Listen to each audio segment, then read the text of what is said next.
Live from parts unknown, you're listening to Simon Miller's Pro Wrestling Podcast, the only wrestling podcast on the planet, we think. Sit back, relax, prepare for positivity to run through your veins as Simon Miller gives you your weekly dose of powerful pro wrestling audio. It is Miller Time.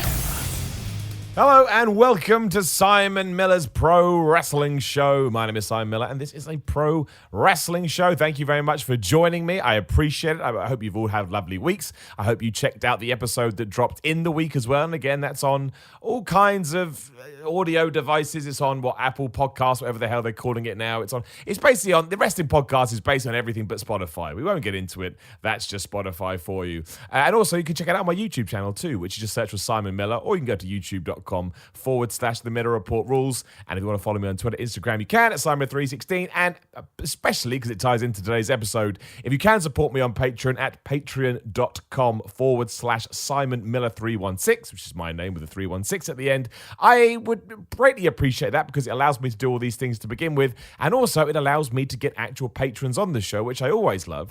And today, making his debut on the wrestling show, but certainly not a Simon Miller podcast debutante, is my man JR. JR, how you doing today? I'm doing pretty well. Good. Almost tried doing an actual JR accent, but it's 5 o'clock in the morning here, so I'm not going to bother. I would have liked it, man. I would have appreciated it. Now, I mean, for people that we'll call it the Simon Miller Cinematic Universe, as we're going to talk about that later. JR gave us an absolutely incredible rundown of the Kingdom Hearts series on the gaming podcast, so you should absolutely go and check that out. But much like most people that are gaming fans or rock and roll fans or comic fans, again, they all watch wrestling, even though they pretend they don't. Of course they do. So he's back on to talk some wrestling today. We'll start with it won't be that timely by the time everybody hears this, but we can't start a show without mentioning that Harley Race passed away. I'd imagine that a lot of people listening to this may not even... I'm sure you've heard the name Harley Race, but I certainly don't expect everybody to know who he is. I mean, if you just started watching wrestling in the last sort of 5 to 10 years, it's not like he was ever a major staple of WWE. But safe to say that he was a pioneer in pro wrestling, he's a legend of pro wrestling. Probably wouldn't have pro wrestling as it was today if it wasn't for people like Harley Race. Worked with the likes of Ric Flair. I mean, he just trailblazed NWA, basically. Mm-hmm. I mean, when he was the NWA champion, he not only did he come across as legit, but he was one of these old school traveling champions that went everywhere. And when you find out how much he loved professional wrestling and how much he gave to it and how good he was too, there's no way that you can't at least respect him. It's and look, he was in his 70s and he was ill, so there is a certain amount of, well, unfortunately that's life. It doesn't make it any more fun.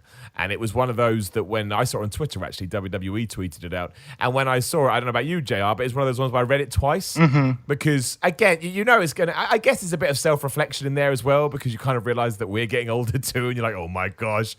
But yeah, when you see a name like Harley Race passing away, for me, and I understand it won't get the kind of coverage that these people would, but it is very equivalent to like a Hulk Hogan or Ric Flair. Obviously, they transcended wrestling a bit more, but in terms of the wrestling industry, Harley Race is right at the top of that list. I'm going to have to take your word for it because unfortunately, like you said, I've only gotten into wrestling within like the past 5-10 years. So I actually, the first time I heard this guy's name was this announcement. And when I've dug in a little bit after that, I was like, oh, wow, he really was a big figure that because I am much more new to wrestling as like a big fan, it kind of surprised me, but yeah. No, dude, again, man, I don't buy into this.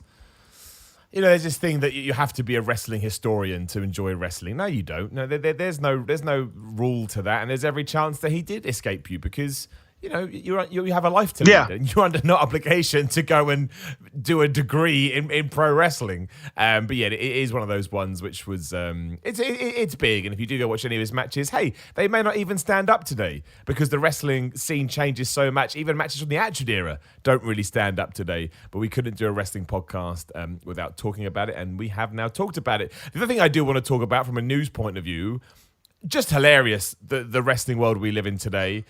this may be confirmed by the time you hear this. It depends. There's rumors now that WWE may hotshot it before Raw, which is where the original angle was going to be. But at this year's SummerSlam, it is going to be Goldberg versus Dolph Ziggler, which I understand sounds very confusing if you've been watching WWE TV and there has been a match announced between Dolph Ziggler and The Miz. That is not happening. It is a ruse. Unless things change all the time. But right now, too many people have reported on this for it not to be true. And it kind of stands to reason, right? Because Dolph Ziggler has been mentioning Goldberg's name on TV. A lot of people assume that may tie into when WWE goes to Fox in September. But October, I should say. But it doesn't seem like that's the case at all. It seems like they're going to, no, I wouldn't say rush it, but do a very, very quick build to SummerSlam. I would guess this is to make up for everything at Saudi Arabia, and fair play to Dolph Ziggler. Absolutely the right person to do it with, because Dolph Ziggler will make anybody look good. Dude, I'm excited about it because, as I've said a million times on this show, I'm a fan of nostalgia. Plus, no matter what happened last month, I'm a big fan of Goldberg. Always will be, especially because he's my dad. But, dude, give me sort of your perspective as well. I mean, do you like this? Do you not like this? Do you think WWE's going back to the well one too many times? I mean, I can't say that, like, when I saw this that I was totally blown my socks off. But I was like, you know what? That's probably going to be a good match. I really dig Ziggler. I think he's one of those guys that's always been around, and although he's never been like truly top of the card, he's always kind of been solid, always turned in a really good performance. And Goldberg is always fun. I mean, he was kind of the first big wrestling match that I paid attention to when I was first getting into wrestling a few years ago, back when he squashed Brock Lesnar in like 5 seconds. I loved that, though. I mean, that was the most Paul Heyman thing. Oh, it was an awesome match. And that was the first. I think that was the first pay-per-view I've ever seen. So yeah.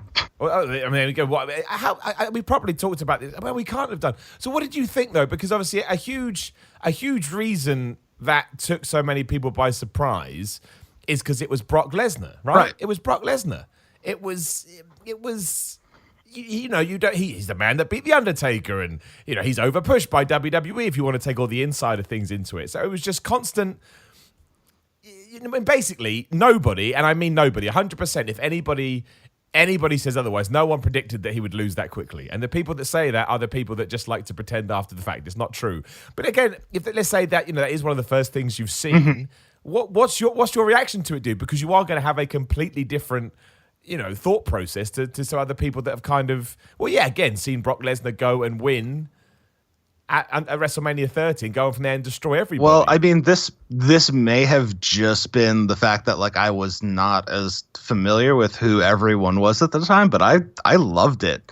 Like, the fact that I was, like, so surprised. I mean, just to give a little bit more backstory about sort of when I was getting into wrestling, what was that, like 3 years ago now? That's 2016, Survivor Series 2016, yeah. Because I'm a wrestling nerd and I remember.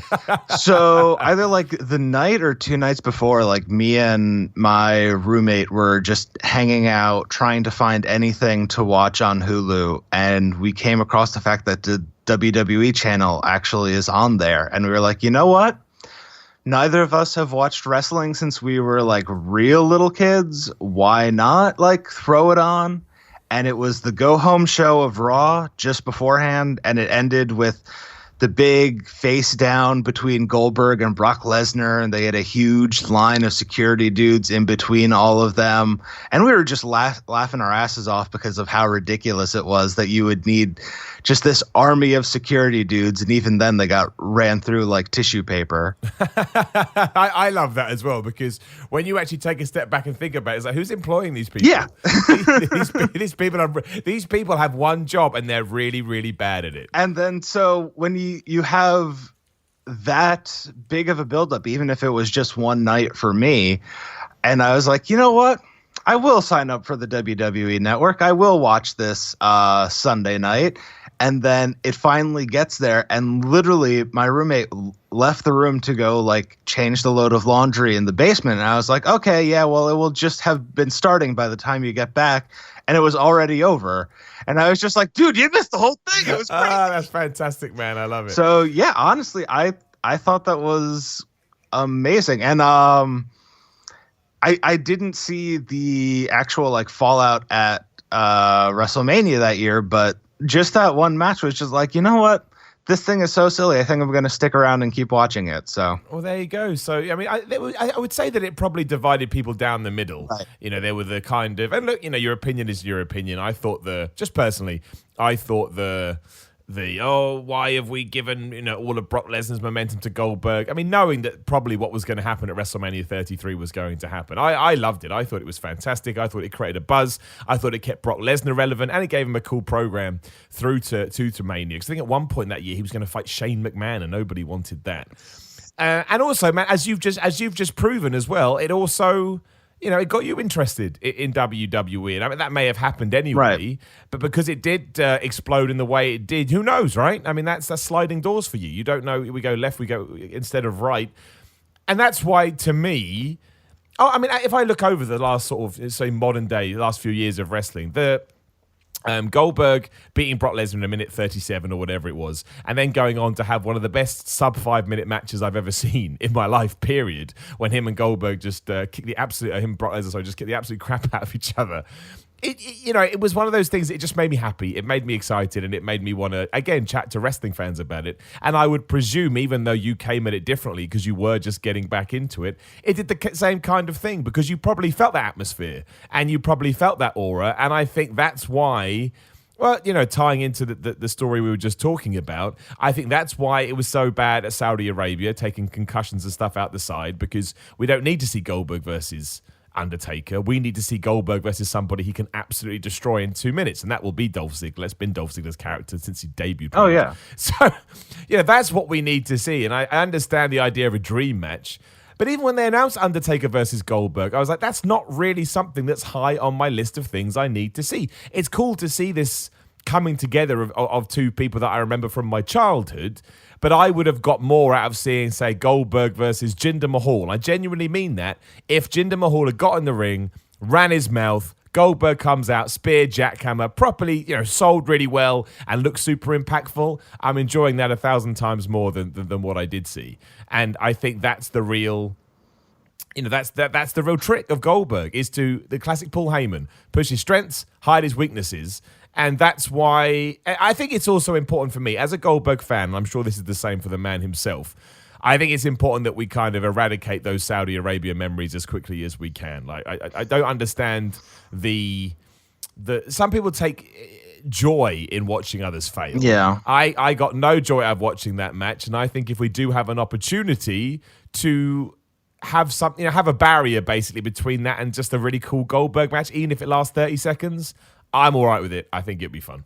Yeah, making sure that the sort of last, I already hate the wording of this, but the last taste of Goldberg in our mouth is not a Saudi Arabia show, a show that's already just embroiled in controversy anyway, but also a kind of terrible match, although I never saw it because I just refused to watch the Saudi shows.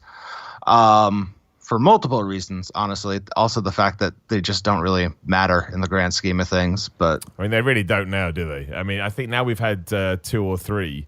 It's so clear they're just glorified house shows, and they're just there to get from one Saudi Arabia show to the next. I mean, outside of the best in the world storyline, is there anything else that's kind of like rolled over from them? I don't think so. No, I don't think so at all. In fact, the only one I enjoyed, and I say enjoyed in huge inverted commas, is the Crown Jewel, because all the controversy beforehand, obviously that I didn't enjoy that, but what I mean is WWE's answer to that was just to troll the hell out of the audience with Shane McMahon winning and Brock Lesnar getting the title back and Braun Strowman being jobbed out. It was just like watching a car wreck in the worst possible way, but at least you enjoyed it because you're like, well, it's just so nuts. Yeah, I said I think I enjoyed it mostly because again we got to. Oh, my phone is ringing. Go away. Sorry about that. Probably didn't come through, but it rings on my Mac and it confused me. Yeah, I think it was just being involved in that social media frenzy as everybody was like, "What is going on?" is the only good I was able to take away from any 3 of those shows. And I understand we've got loads more, but nah. Yeah. it is what it is. It is what it is. The other thing that very interestingly came. Actually, I'll talk about that at the end before we segue into everything else. Is the Revival have started to once again tease that they are not very happy in WWE and they will be losing very soon. I mean, Scott Dawson basically replied to a post, a video that somebody put up of them doing a move, and just wrote, "Arn taught us well. See you soon, Double A." And obviously, Arn Anderson right now is in AEW. So I have no idea what's going on with the Revival, but I can tell you they absolutely don't give a crap. That's one thing I can tell you. They do not care. Oh, yeah, no. Like, it's so obvious that they are nothing but angry and frustrated and just want to get out of their contracts. I mean, when you said that, I'm like, okay, so yeah, it's a day ending and why the Revival are unhappy with how they're being booked on the main roster. Like, yeah. And the sky is blue, or at least gray. Like, it's, yeah, same as usual, unfortunately. It's just an amazing world that we now live in because of All Elite Wrestling. Wrestlers will do this and they don't care. They're like, yeah, but I've got somewhere to go. So, I can make all these, do all the things that nobody would have done, say, in the early 2000s once WCW had died, because everybody was terrified about losing their job, rightfully so. And now we're in a world where it's like, well, I don't really care. I'll say and do whatever I want because I'm not happy. And I love the fact that that's here. I mean, see, I think my favorite stuff has been Sasha Banks gallivanting around Japan and just being like, don't give a shit. Yeah. Where is Sasha Banks? That's just a good point. She just doesn't. Yeah, wasn't she supposed to be coming back for SummerSlam or something? Who knows, man? Who knows? But she doesn't exist. And finally, dude, did you see Roman Reigns trying to be killed on SmackDown?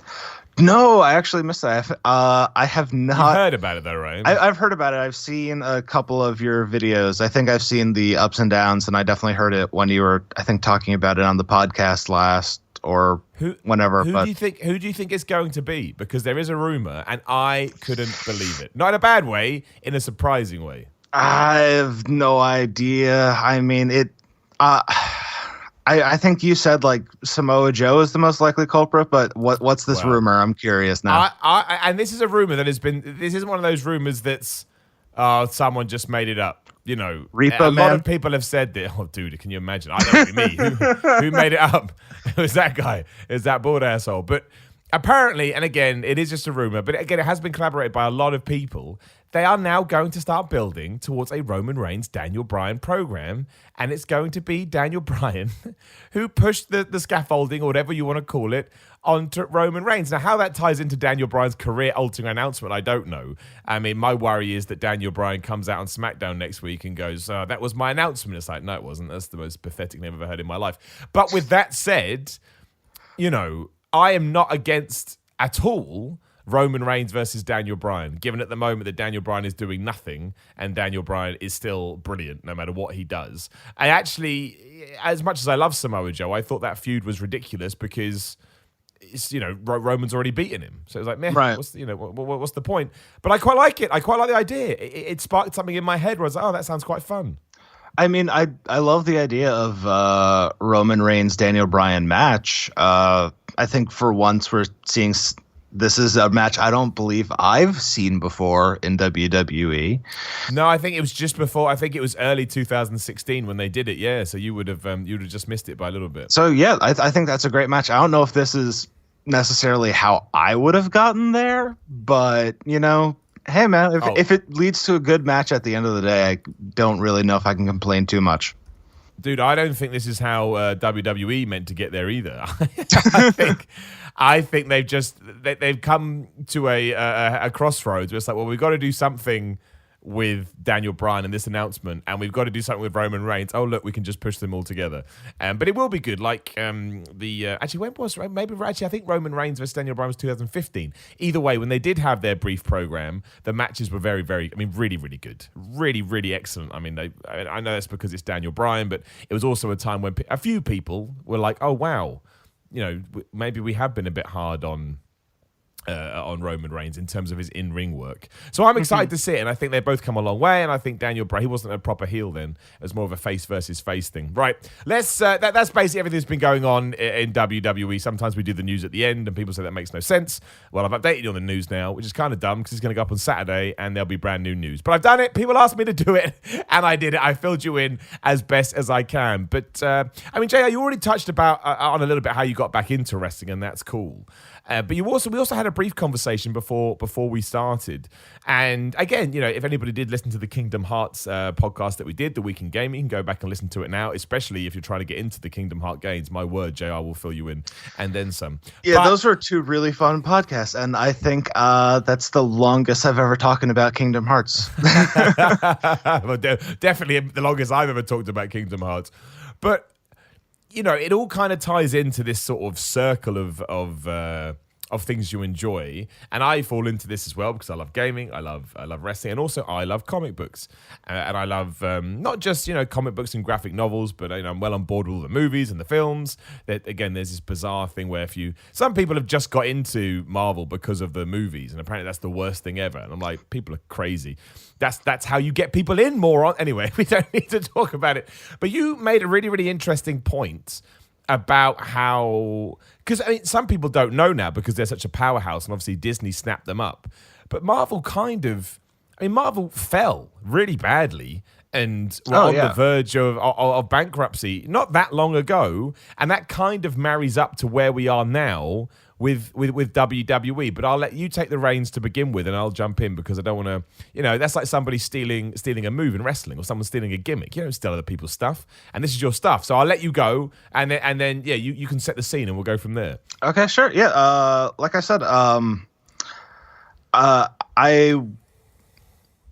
I've only recently gotten deep into wrestling. Like when I was a kid, I would occasionally watch it, and probably not for the right reasons. Mostly because what I remember from like being a preteen and early teenager was the Stacy Keibler matches. So probably not the best examples of wrestling, but that was before I had a computer in my room. So, but I've always really loved comics, and I got into it mainly through manga and Japanese comics. And as I grew older, like the more I started kind of writing my own comics, and I'm actually self-producing some stuff now, so I actually like pay attention a little bit to the business. And so one of the fascinating things that I found about wrestling is how many parallels there are with comic books, especially the fact that there's always new comic books coming out, like every single month and sometimes every single week. So the idea that you just need to kind of perpetually pump out content, and the fact that, colorful outfits are in both makes a lot of sense too. But the one thing that kind of fascinated me most about wrestling is that not only are they like comics where you're constantly kind of dealing with fan backlash and fan reaction, but this is a place where Spider-Man could actually go talk to the editors at Marvel and be like, hey, man, I don't really think this story is working for me. How great would that be? I think we should That'd change. Be so good. And so, I think the fact that, they're a thing that's just constantly around, like there's no breaks like TV shows, like there's no like summer hiatus, or it's not like a movie where you get one every 2 to 3 years. It's just like, no, it's a thing that's constantly around, and you have people constantly working against like what the people are saying online, especially now, and what the how sales are going, basically, when people are tuning in, or ratings for wrestling. Well, it's the same thing, right? Basically, when it comes to financials and interest, the graph was going in the wrong direction. I remember all of that. I remember, you couldn't. I remember all the chatter and everybody saying that the individual runs of comics were uninteresting and nobody cared, and a lot of people crying out for the good old days, right? That is what was happening. It was actually a parallel of everything that people say about wrestling right now. WWE, I should say. That's still happening right now. I mean, you still have people coming out and saying that all modern comics are crap and that they want to go back to the 90s, the 80s, or the Attitude Era whenever they were coming up, and what they remember as kids. And, obviously a large part of this is the fact that, they look back at all that stuff with rose-tinted glasses and they only remember like the good stuff and not necessarily the bad. But then I also think, like, at least with products now, both in WWE and stuff like Marvel and DC, I think you do see kind of a lot of similar stumbling blocks. I mean, if it's kind of cooled down now, and I think Marvel's learned their lesson. But a few years ago, they were relaunching so many times, basically having all new Marvel, all different Marvel, all new, all different Marvel, Marvel Now, where you had three first issues of the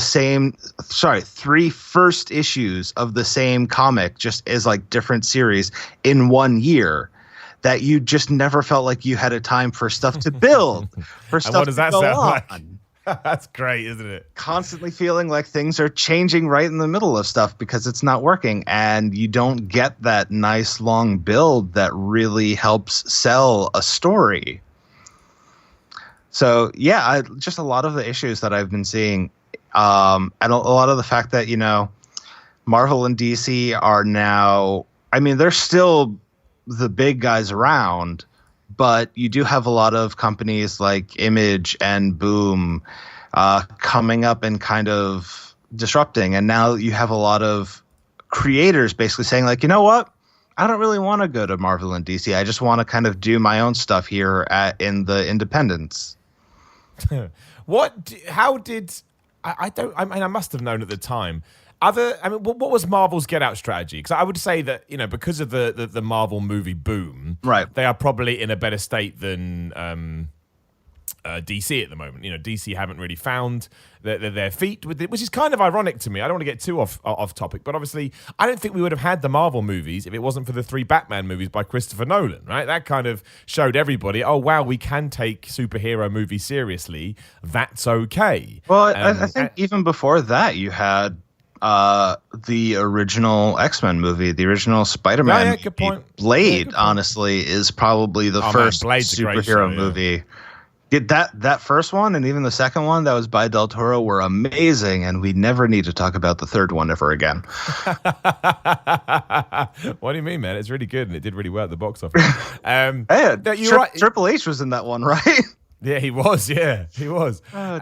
You're right though. Yeah, it's a good point. You can go back. You can go back further. So we'll focus more on now in the sense. Yeah, Marvel has boomed, right? Marvel was bought by Disney, and Marvel has become a mainstream word. Like my mum knows who Marvel are now because she doesn't watch the movies, but they just managed to trickle into her sphere of influence. So, what was the change for them? Was it just that they struck gold with Iron Man? I mean, what was it? So with Marvel, at least looking at the comics specifically, when they were having their really rough time, I think I always forget like the exact year, but it was like maybe about a decade ago when it really looked like they were about to shutter their doors. The storyline that really rejuvenated a lot of people and got people back in was the original Civil War comic.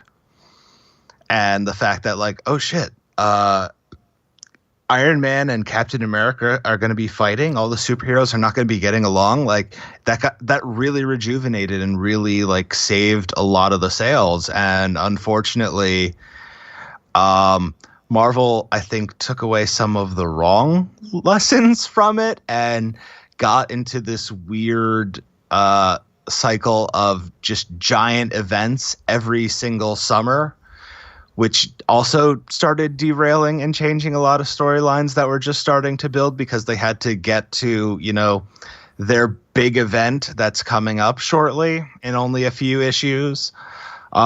Just like how a pay-per-view can force an event to like a storyline to ramp up way quicker than it should have, but it's basically like the invasion storyline. I guess you didn't see that, but when WCW and ECW invaded WWE, that should have really been a moment for WWE. I mean, it was different because they were coming off a boom, right? But whereas Marvel with Civil War allowed everybody to look like they were a threat. And one of the reasons they worked that well, because you didn't know which way it was going to go, WWE went the other direction. They were like, no, we're WWE. You're coming in. I guess it would be like if Marvel bought DC and they went, yeah, Batman now gets beaten up by, I don't know, whoever your most hates. Spider-Man. Spider-Man just beats up Batman. You're like, okay, great. But yeah, no, it will not work well if they just buried Batman. No, because there has to be a threat from either side, and that's what WWE they never did with that invasion storyline. So obviously they do that; it takes off. Then the movies grow, and now everybody obviously buys into the Marvel films. I mean, not only do they do that, we've got films through to the end of 2 years' time, and no one's even moaning about that. I mean, there is a small smattering of people that think we've gone too far. Yeah, you always get those articles where it's like, oh, have we reached superhero fatigue now? And typically it's no, because another Marvel movie will come out and beat Avatar as the top selling movie ever. But it's the quality bar, right? The quality bar is so high. And that's what I wanted to tie it back into wrestling is that, like you said, even when Marvel was struggling, they were still putting out content like nobody's business, hoping that something stuck. And again, I'm sure everybody can make their own comparisons here. But more importantly than that, it wasn't actually, when they actually struck on something that was good and they started to rebuild, it wasn't about putting out too much content. They could still put out too much content. My point here being, if you're missing it, is that WWE puts out a lot of content. That's not to you, JR. That's to the people listening. But again, people were desperate for more content, and also they balanced their roster. These are terrible words to use, but I want to make sure I tie it back into wrestling. And again, like the Black Panther movie, 10, 15 years ago, we never would have got a Black Panther movie, which was, a problem all within itself, but it's true. Yeah. Now that we can get that and it smashes records and it's one of the best ones they've done. And it gets nominated for a Best Picture award. Yeah, exactly. And it opens it up to a whole new demographic and a whole new fan. Like this is the point. When you have that momentum, you can go and you can do these things. And really, while you're operating in the same way as you did before, everybody feels like it's different because all of a sudden they are invested and they do believe in 1,000 other things. So, I mean, how do you?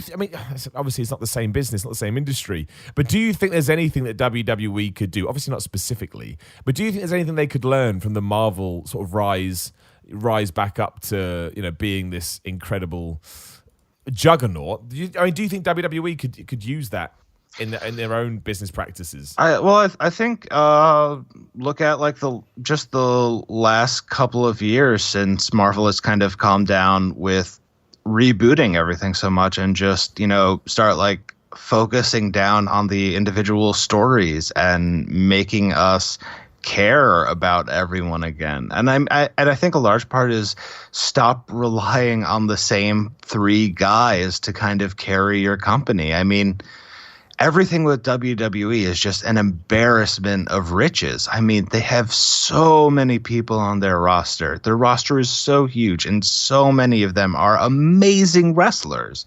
Like even like a lot of the mid-card guys, I think, could be top guys in most other companies. But for some reason, we just keep going back to the guys that WWE wants to force down our throats. And it's like, hey, man, if this character is not working, let him be on the back burner for a little while, maybe job him out a little bit, and then you can sort of recraft him and bring him back. But I don't know why we have Roman Reigns headlining WrestleMania like 3-4 years in a row. When you have so many other guys that could use like a good push like that. So I think really just, go back to basics, focus on story, and invest in like the largest pool of people that you can. And not in like a 50-50 booking way where everyone comes out the same, but in a way where it's like, look, we're going to tell a variety of different stories We're going to push a variety of different looking and acting people. We're going to have our Deadpool, our comedy guy. We're going to have our serious Iron Man, who's going to kind of lead the company. We're going to have our Spider-Man, who could be our upcoming guy, who's a little bit of an underdog. And like really kind of focus on like, okay, who are our heroes here, and what is going to be the best way to make each of them shine in their own way? What is the way to make people care, you know? To play devil's advocate, and I don't necessarily agree with this, but I know that some people will be saying out loud, so I'll try and echo them. They would say that WWE is already trying to do that. They would say that the 24/7 title is meant to be their Deadpool, that Roman Reigns is their Iron Man, that I don't know, Daniel Bryan is their, I can't think of a right comparison now, but you know, that kind of under the radar but much loved character that doesn't really get shone on too much. I mean, it's not working, is the point. And again, I do think that WWE's been better the last few weeks, but I'm talking about it from a statistical ratings point of view, and they are not where that they need to be. That's just a fact from no matter how you look at it. Like, I enjoy WWE, but it doesn't mean that their metrics are headed in the right direction. So if they think that they are doing that, what is it about the formula that isn't connecting, I guess, is the thing I'm trying to point out. Well, I think it's less. I think it's more lean on the kind of long-term writing instead of the short-term. I mean, obviously that you really like that SmackDown that just happened, and it was totally rewritten in the last minute. But I think just bizarre, right? Stop doing that. Yeah. Well, I do agree with that. I just want to put there is for more on that. My point of view on it, you can check out What Culture. There's a video up right now called "Why Vince McMahon Keeps Writing SmackDown" at the last minute. And my whole point is, yeah, you went 2 for 2, and you may go 3 for 3. You may even go 5 for 5. You ain't going 10 for 10 because, you know, you can't focus on long-term storylines, and more importantly, you can't focus on the forgotten wrestlers. And that is such a disparaging term, but it's true. If you rewrite something at the last minute, you're going to focus on Roman Reigns, Drew McIntyre, Kevin Owens, Shane McMahon, whoever else. Yeah, the guys that come off the top of your head, like you're going to focus on them, yeah. And you have to, because if you've rewritten all their programs 2 hours before the show and you consider them to be your main event guys, of course, that's just how life works. You start with the most important people and you work your way down to those that are still trying to make a name for themselves. The issue there is that we don't get any Mandy Rose, Sonya Deville Iconics match, even though it was advertised. We don't get a Daniel Bryan announcement. You know, we don't get all of these things. And they are, to me, that's the number one thing that WWE needs to rebuild, is the trust from the audience. Yes. And that, you know, one, if you are going to tune in, you get a good product, which ties into the Marvel, be that the comics or the movies, but also you're going to get what you were promised. And I sometimes think that it's, that's not something you notice straight away. That's a subconscious thing that builds, and you just start to realize that, wait a minute, they keep saying these things, I never get them, and slowly you tune out, as opposed to making this big, you know, waving my flag, this is poppycock kind of a nonsense.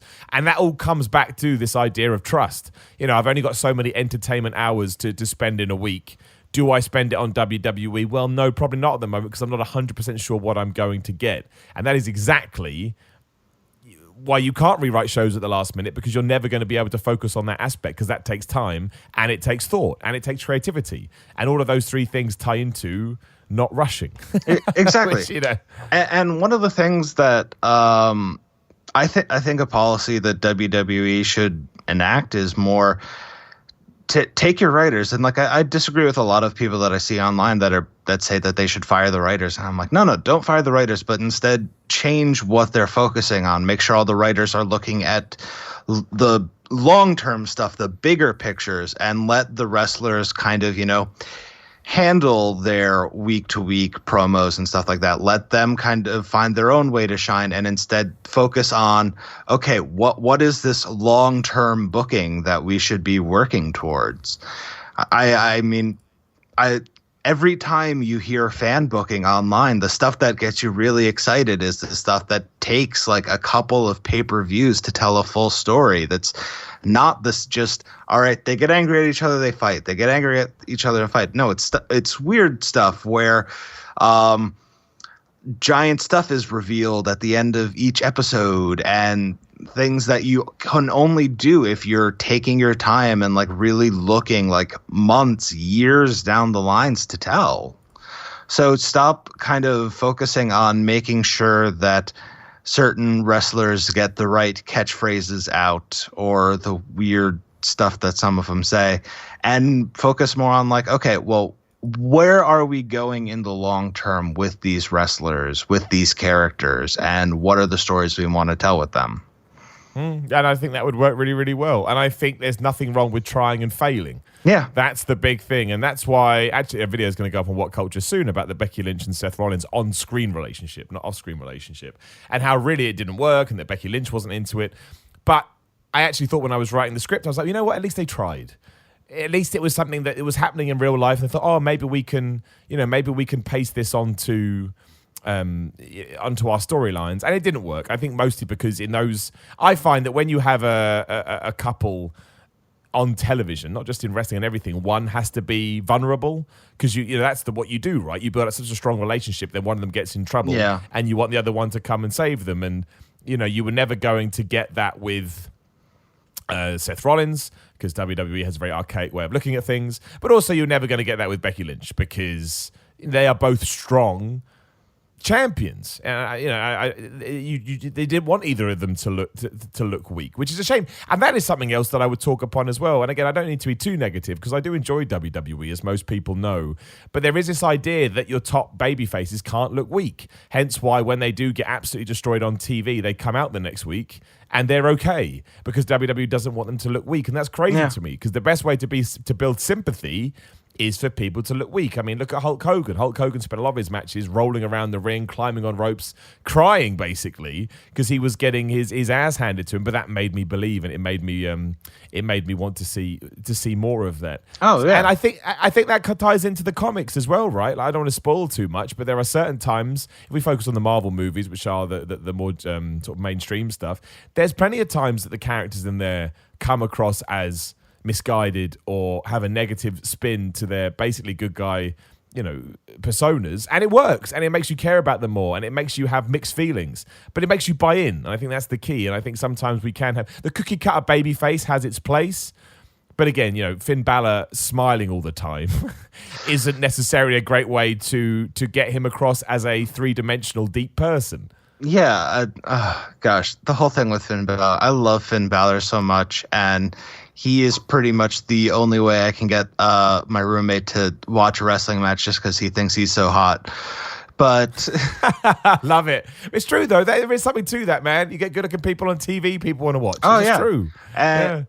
But how they've just kind of, I don't know, not done anything. And I don't know how you don't kind of look at the Demon and be like, oh, here is a really interesting story angle we could do stuff with. And it's just like, nah, he'll just show up as the Demon in a random match and we won't go through it. Like, I feel like there is a great Venom-esque storyline to be told about the Demon, like slowly taking over Finn Balor and like driving him insane. Man. And it's like, what do we get of the Demon? It's like, oh, he'll show up at like the big pay-per-views and like kick someone's ass. And like, yeah, that's cool, but I don't know. I feel like there's more to do there than what we're getting.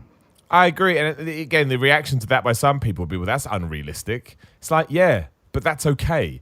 Bray Wyatt manages to turn the lights off and appear in the middle of a match. Undertaker's got lightning powers. It's all about context and how you present something. As long as I can buy into it and pretend that it's real, then you've done it. Oh yeah, and I worked. I think we're in like a post kayfabe world where it's like, look, we've got Joey Ryan like tearing up the indie scene with his dick.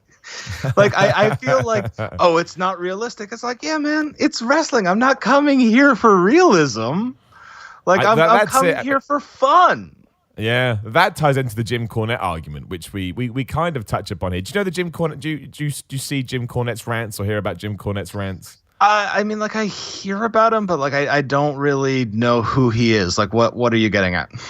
Yeah, well, so he's basically like, again, an absolute pivotal figure when it comes to wrestling. We probably wouldn't have got a lot of what we had today without him, or at least he came up with a lot of good ideas. Like, he's very smart when it comes to wrestling, but he is so on the whole.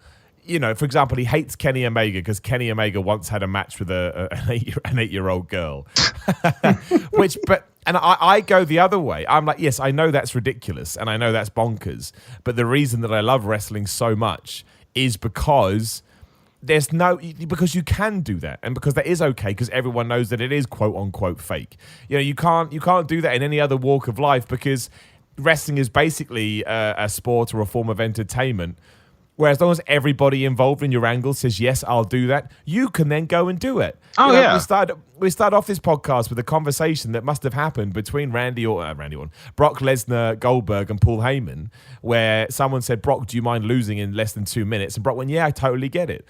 And I understand that's more of a serious angle and it makes sense, but I want to be able to have that conversation. And I also want to know the conversation is going on. Can I get into the ring and use my magical dick to flip you?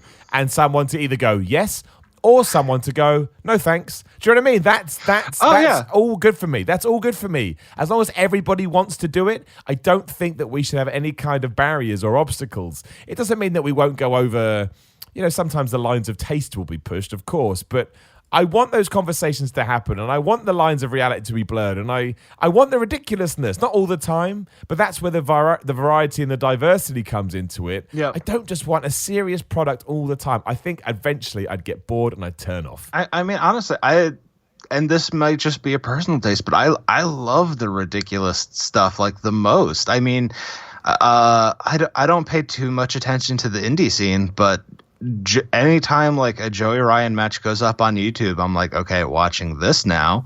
Yeah. And the 24/7 stuff, I think, has been some of the most entertaining stuff to me personally, like that WWE has been putting out these past few weeks or months or however long that's been going on.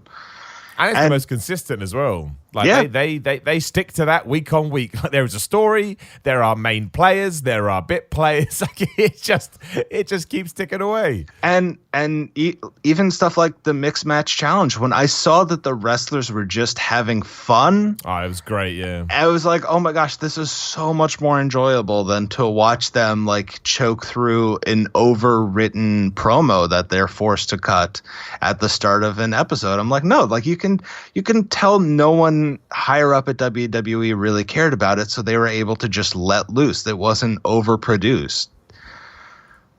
No, I mean, totally. And again, it doesn't mean that it will, the 24/7 title thing, for example, go on forever. You do need to change things up. Like, actually, I don't know where they're going with this Maria storyline, but I like the fact that all of a sudden Drake Maverick and R-Truth weren't the main players, because that will run... that will run out of steam. Yeah, you do need to involve different people in it and bring in like other weird stuff. I mean, who do you think should be the next 24/7 champion? I mean, it's a great... I mean, this is the...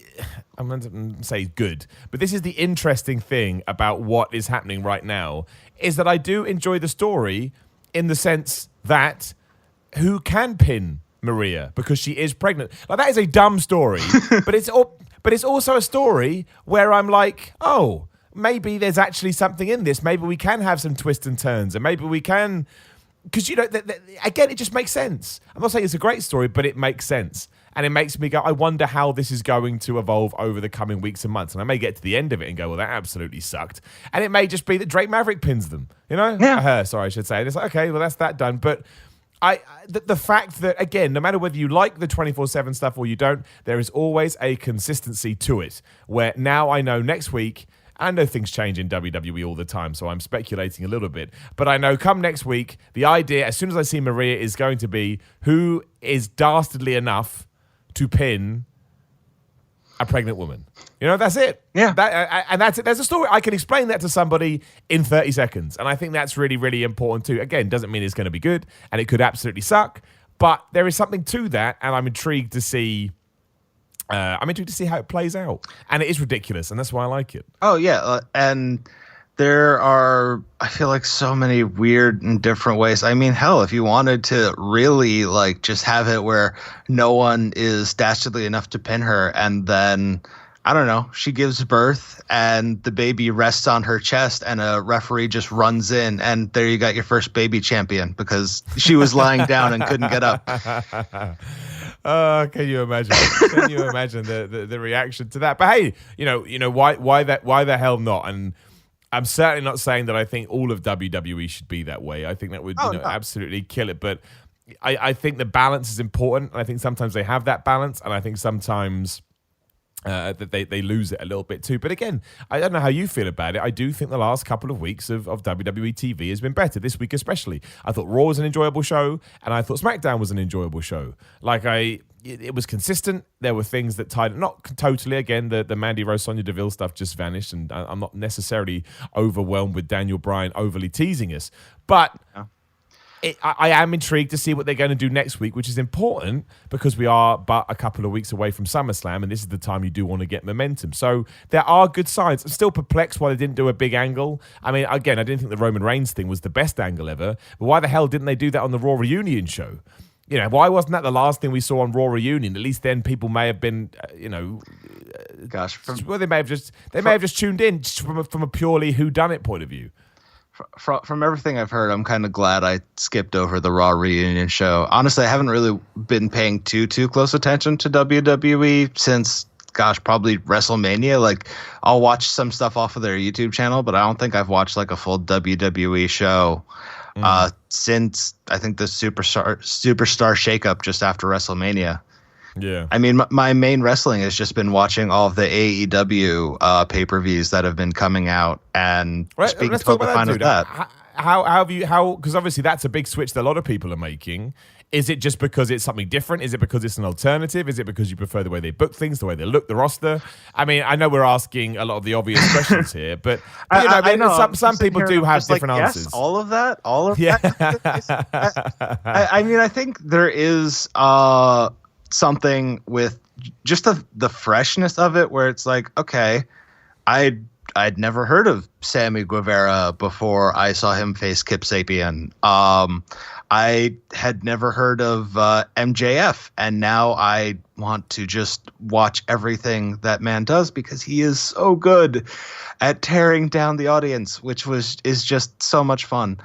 And I feel like Kenny Omega has a lot of the same kind of energies as John Cena when he was at his peak, where it's like it's so hard to hate that guy. Like you just want to give him a hug and like hope everything the best for him, because you can tell that he loves what he's doing. He loves wrestling, and it's just nothing but like it's positivity, but not in kind of the obviously fake way that's created by marketers. Like he's just like a guy that, like, I don't know, he's just got the thing that you want to see him like triumph. But that's really important, right? That's what you want from your babyface right there. You want to know that you can support them, and eventually they will reward that support.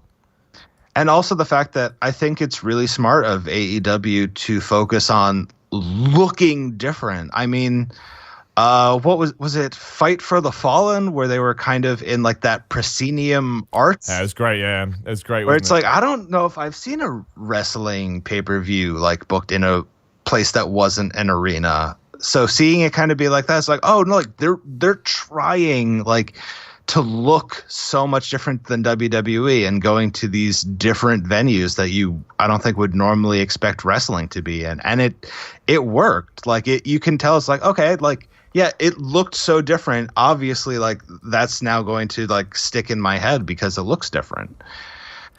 And it's more fun straight away, right? Because your eyes are the first thing that you use when you watch it. You're like, oh, this feels brand new to me.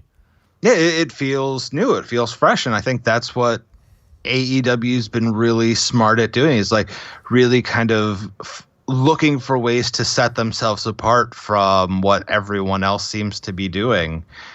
And clearly you have a guy like JR, best name ever. And so since the fact that I wasn't really paying too much attention, like hearing him on commentary again was just a lot of fun.